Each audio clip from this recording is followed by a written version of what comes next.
Selamat malam Bapak Ibu yang dikasihi Tuhan. Saya Pendeta Anice Jonar Parak, Pendeta Jemaat GPIB Getsemani Malang. Pada malam hari ini akan menyampaikan renungan firman Tuhan dalam acara Night Call GPIB. Marilah sebelum kita membaca Alkitab dan merenungkan firman Tuhan, kita berdoa. Di malam hari ini ya Bapa, untuk menutup seluruh rangkaian kegiatan, kerja dan layan kami mau ada bersama-sama dengan Engkau dalam keteduhan hati, untuk kami dapat membaca Alkitab dan merenungkan kebenaran firman Tuhan. Bimbinglah kami dengan kuasa Roh Kudus, agar kami dimampukan untuk menyelami segala kekayaan firman-Mu, menyelami segala rencana Tuhan yang begitu indah bagi kami. Dan mampukan kami juga Tuhan, untuk menjadi pelaku firman Tuhan, dimanapun Tuhan tempatkan kami untuk berada. Hanya di dalam nama Tuhan Yesus, firman yang hidup, kami berdoa. Amin. Bacaan Alkitab kita pada malam hari ini yang akan mendasari dalam perenungan firman Tuhan terdapat dari Injil Matius 27 ayat 62 sampai 66 yang menyatakan, keesokan harinya, yaitu sesudah hari persiapan, datanglah imam-imam kepala dan orang-orang Farisi bersama-sama menghadap Pilatus. Dan mereka berkata, "Tuan, kami ingat bahwa si penyesat itu sewaktu hidupnya berkata, 'Sesudah 3 hari aku akan bangkit.' Karena itu perintahkanlah untuk menjaga kubur itu sampai hari yang ketiga. Jikalau tidak, murid-muridnya mungkin datang untuk mencuri dia, lalu mengatakan kepada rakyat, 'Ia telah bangkit dari antara orang mati.' Sehingga penyesatan yang terakhir akan lebih buruk akibatnya daripada yang pertama." Kata Pilatus kepada mereka, "Ini penjaga-penjaga bagimu. Pergi dan jagalah kubur itu sebaik-baiknya." Maka pergilah mereka, dan dengan bantuan penjaga-penjaga itu, mereka memeterai kubur itu dan menjaganya. Demikianlah pembacaan Alkitab. Terpujilah Yesus Kristus. Bapak, Ibu, saudara-saudari yang dikasihi Tuhan, kalau rumah dijaga itu biasa. Kalau orang penting melakukan kunjungan kerja atau dia memiliki posisi sebagai kepala negara, ia juga harus dijaga. Dan hal itu sudah biasa.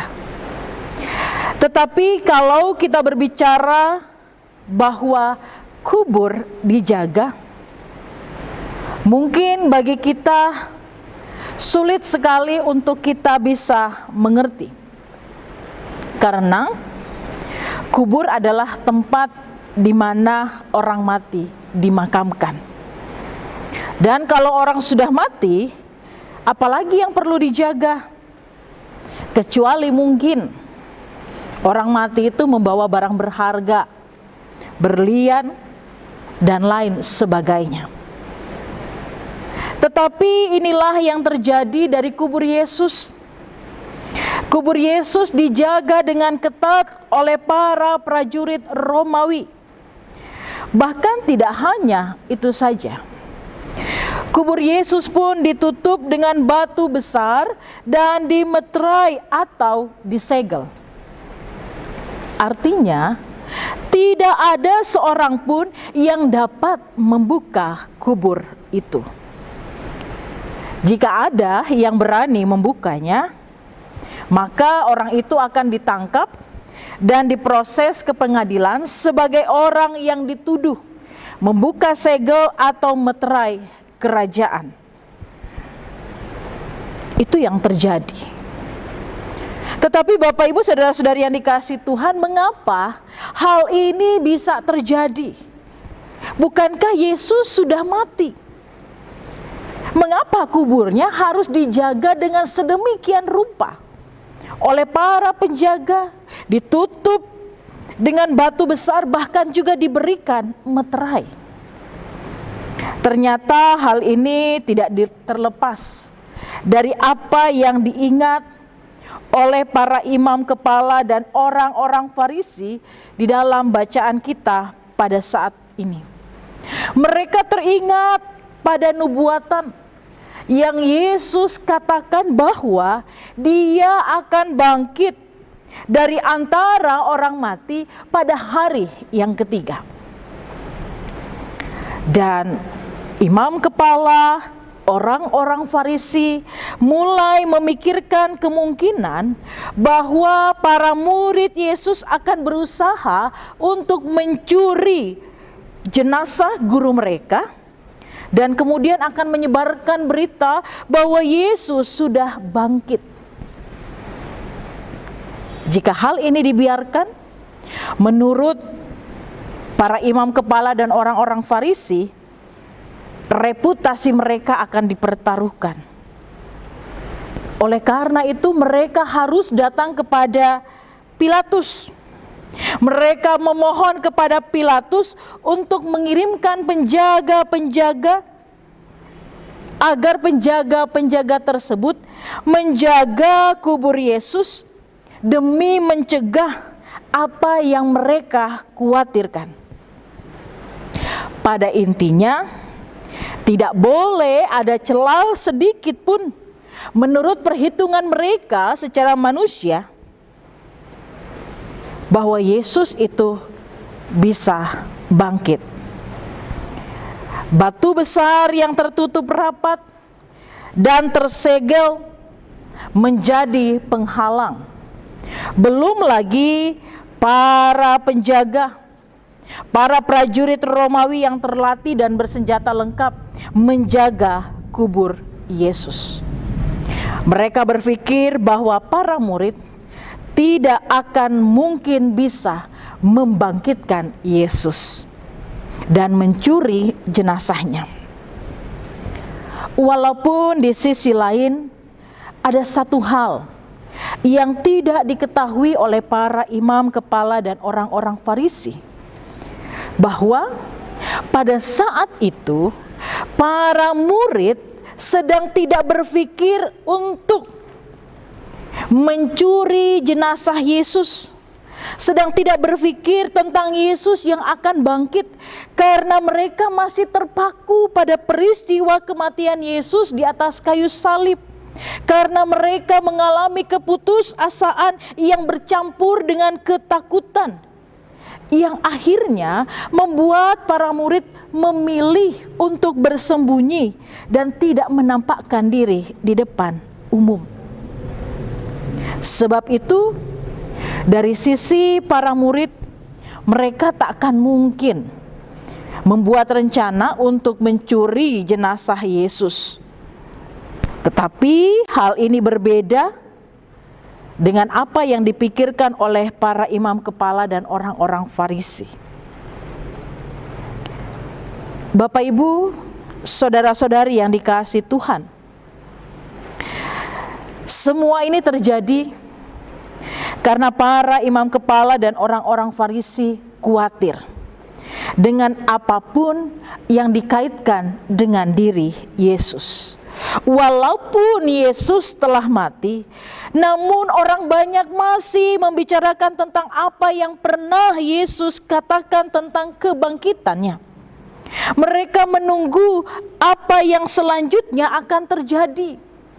Apakah benar Yesus akan bangkit pada hari ketiga seperti yang pernah dikatakannya? Disinilah Para imam kepala dan orang-orang Farisi terjebak pada pemahaman yang keliru dengan menempatkan kebangkitan Yesus secara manusia. Mereka mengabaikan kemungkinan campur tangan Tuhan untuk dapat mewujudkan rencananya. Namun, siapa yang dapat menghalangi Allah? Siapa yang dapat menghentikan rencana keselamatan Allah bagi umat manusia? Siapa yang dapat menggagalkan kehendak Allah? Kebangkitan Yesus pasti terjadi. Karena itu, setiap orang percaya kepada Yesus, setiap orang yang beriman kepada Yesus, bukan beriman kepada Yesus yang mati terkubur, tetapi beriman kepada Yesus yang telah mengalahkan maut dan hidup kembali. Beriman kepada Yesus yang telah mengalahkan maut dan bangkit kembali, seperti yang sudah Ia katakan. Karena Yesus adalah Tuhan dan Juru Selamat manusia yang memberikan jaminan keselamatan yang pasti karena Yesus hidup. Ternyata Bapak Ibu, saudara-saudari yang dikasihi Tuhan, usaha manusia itu menemukan kegagalan. Yesus tetap bangkit pada hari yang ketiga, sebagaimana yang sudah Ia katakan. Karena kebangkitan Yesus adalah bagian dari rencana Allah untuk menghadirkan keselamatan bagi seluruh umat manusia. Dari teks bacaan kita pada malam hari ini,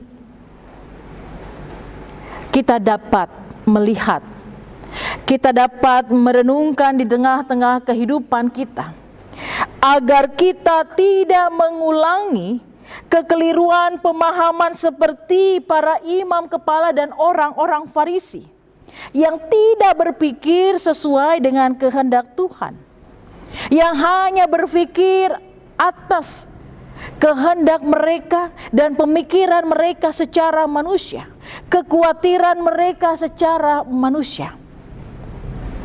Kehendak Tuhan menyadarkan kita akan betapa besar kuasa Tuhan atas hidup kita sebagai manusia.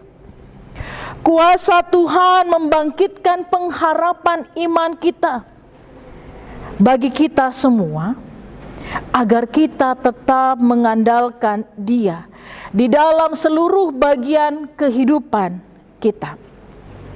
Teristimewa di tengah-tengah situasi pandemi COVID-19 seperti saat ini. Harus kita akui bahwa pandemi ini membawa begitu banyak perubahan dan sekaligus juga masalah di dalam hidup kita. Ada yang mengalami duka cita karena kehilangan anggota keluarga yang dikasihi, sahabat yang dicintai.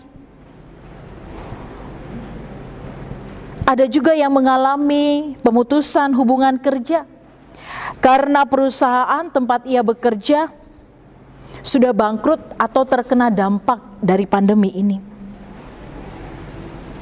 Ada juga yang mengalami pergumulan karena menurunnya pendapatan dari usaha sebagai seorang pemilik toko atau warung.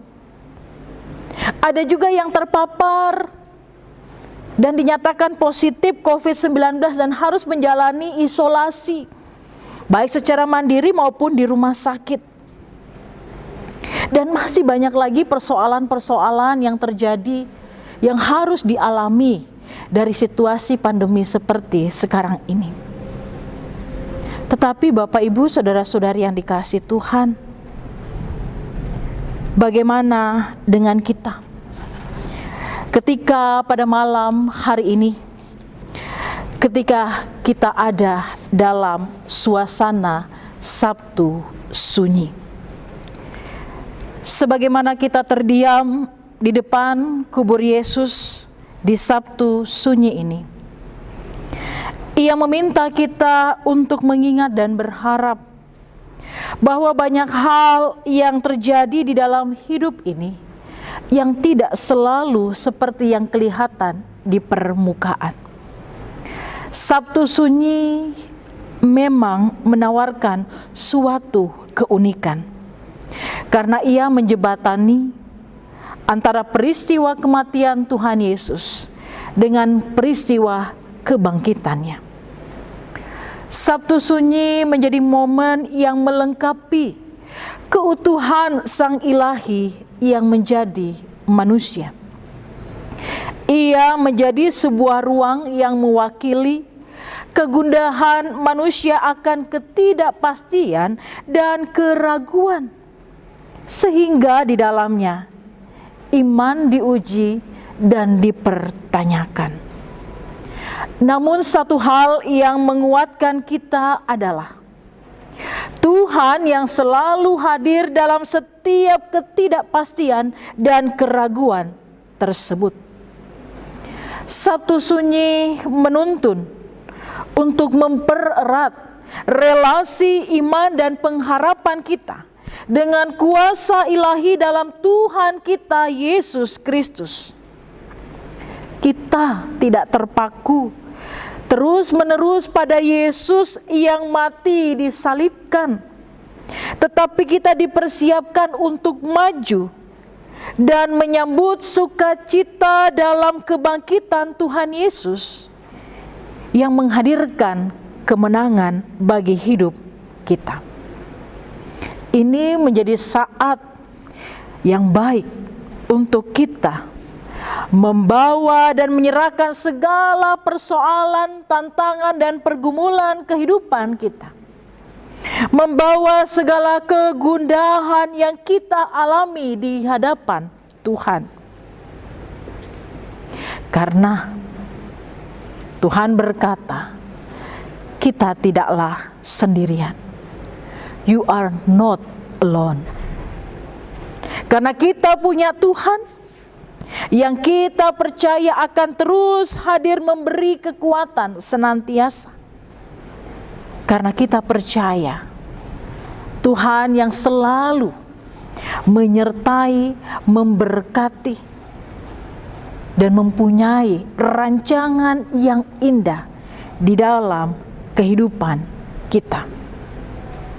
Selamat menaruh pengharapan iman yang kokoh di dalam Tuhan Yesus. Selamat mempersiapkan diri untuk merayakan Paskah. Selamat mempersiapkan diri merayakan kebangkitan Yesus, Sang Juru Selamat. Kiranya Tuhan Yesus memberkati kita semua. Amin. Mari kita berdoa. Ya Bapa yang Maha Kuasa, sungguh kami percaya bahwa Engkau Allah yang selalu hadir menyertai kehidupan kami dari selama-lamanya sampai selama-lamanya. Bahkan kehadiran Tuhan menjadi nyata melalui karya kematian dan kebangkitan Yesus, sehingga kami sebagai umat-Mu menerima anugerah keselamatan. Oleh karena itu ya Tuhan, kami tidak ingin memiliki pemahaman yang keliru di dalam perjalanan kehidupan iman kami. Ketika kami diperhadapkan dengan persoalan, pergumulan, tantangan kehidupan, di mana kami meragukan kuasa Tuhan bagi kami. Tetapi di malam ini, di Sabtu yang sunyi ini, kami belajar untuk memahami segala kehendak Tuhan yang indah bagi kami. Sekalipun itu semua harus kami lewati dengan berbagai pengalaman iman yang terkadang membuat kami menangis, bersedih, berduka, meratap, dan lain sebagainya. Namun kami percaya kuasa Allah yang membangkitkan Yesus dari antara orang mati membuktikan Allah berdaulat atas seluruh kehidupan kami. Maka apapun tantangan, persoalan, dan pergumulan kehidupan dapat kami lewati bersama-sama dengan kekuatan yang Tuhan berikan bagi kami. Bahkan di dalamnya ada jalan keluar, ada sukacita yang memberi pengharapan bagi kami bahwa Tuhan tetap punya rancangan damai sejahtera bagi setiap kami yang tetap setia di dalam iman kepadamu. Ya Bapa yang Maha Kuasa, kami menyerahkan persiapan diri kami bersama-sama dengan keluarga kami di Sabtu Sunyi ini untuk kami ada bersama pada esok hari di Minggu Paskah. Kami akan merayakan kebangkitan Yesus, Sang Juru Selamat kami yang hidup. Dan kiranya di dalam persiapan ini kami sungguh-sungguh menaruh iman dan pengharapan kami hanya kepadamu, ya Bapa. Kami mau tetap hidup di dalam kesetiaan iman kami, dimanapun kami berada. Apapun tantangan yang harus kami hadapi, kami akan setia beriman hanya kepadamu, ya Bapa. Berkatilah ya Tuhan seluruh perjalanan kehidupan kami, hari demi hari yang akan kami jalani. Kami mungkin tidak tahu apa yang akan terjadi, namun kami tahu dengan pasti dan kami sungguh beriman, kami tidak sendiri. Allah di dalam Yesus Kristus yang adalah Juru Selamat kami yang hidup akan terus ada bersama dengan kami, menuntun, menyertai perjalanan kehidupan kami. Topanglah kami ya Bapa, kuatkan dan teguhkanlah iman kami, agar kami tetap setia hanya kepadamu. Inilah ya Bapa, doa dan ungkapan syukur hati kami. Kami berdoa hanya di dalam satu nama, Yesus Kristus Tuhan, Juru Selamat kami yang hidup, kekal hari ini sampai selama-lamanya. Amin.